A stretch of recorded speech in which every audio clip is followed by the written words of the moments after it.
As filmagens que foram feitas naquela época não propiciaram ao lançamento de um filme do mesmo tema pelos americanos, lá por Hollywood, seus amiguinhos. Por isso que o lançamento lá do Egito sobre o mesmo tema foi muito aclamado pela crítica do público, porque foi considerado um filme muito bom, porque realmente não teve uma comparação com outro tipo de filme que foi lançado na mesma época.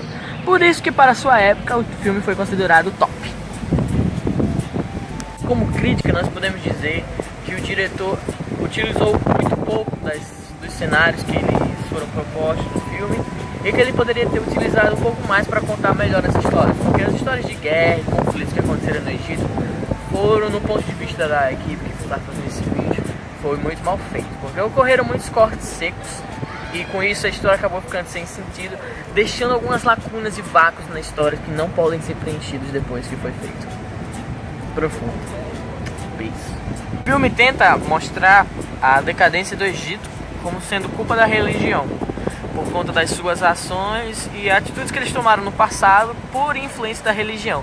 E nisso, a decadência é totalmente culpada por conta da religião na visão do diretor. E é isso que ele tenta passar para as pessoas, para os espectadores que estão assistindo. Este filme retrata bem a hierarquia presente naquele Egito antigo.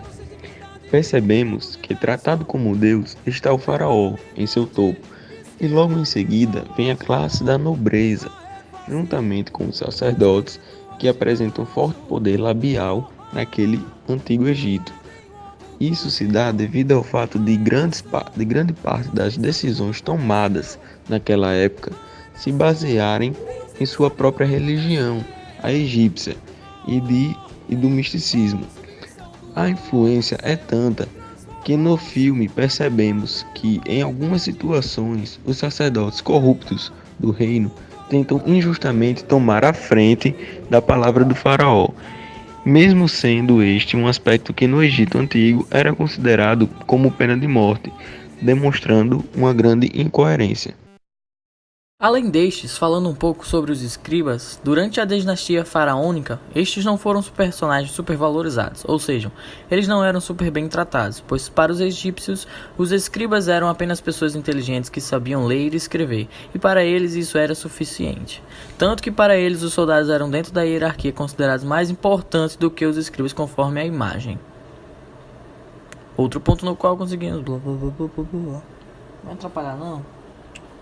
Sabe que naquele Egito antigo, os egípcios tinham vários deuses. Os egípcios tinham o deus do sol, tinham Ra, tinham Amon, mas para eles, Faraó era a junção de tudo isso. Faraó era o rio Nilo, Faraó era a segurança, Faraó era também a garantia da comida, Faraó era a junção de tudo isso. Faraó era o próprio Deus, o Deus para eles, né? O maior de todos. É isso que o filme trata. Quando a gente parou para analisar o filme, a gente conseguiu perceber que Faraó, ele fazia todo o possível para melhorar o povo, para agradar o povo. Faraó até mesmo agradava os seus soldados, né? A gente percebeu que no filme, numa situação, Faraó ele bonificou os seus soldados pela guerra que travaram com talentos, né? Ofereceu dezenas de talentos a mais. Os egípcios tinham convicção de que Faraó iria sempre tentar conseguir o melhor para eles.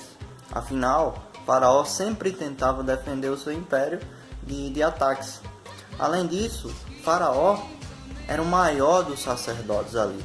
Se a gente analisar o sistema de hierarquia do Egito Antigo, o Faraó era o maior de todos. Depois vinham os sacerdotes. Mas Faraó era considerado o sumo sacerdote, ou seja, era considerado o sacerdote principal daquele Egito Antigo. E, lembrando, em contrapartida, o próprio Faraó é capaz de quebrar qualquer barreira, seja ela até mesmo religiosa, para manter o Egito de pé, para manter o seu império de pé e a sua dignidade.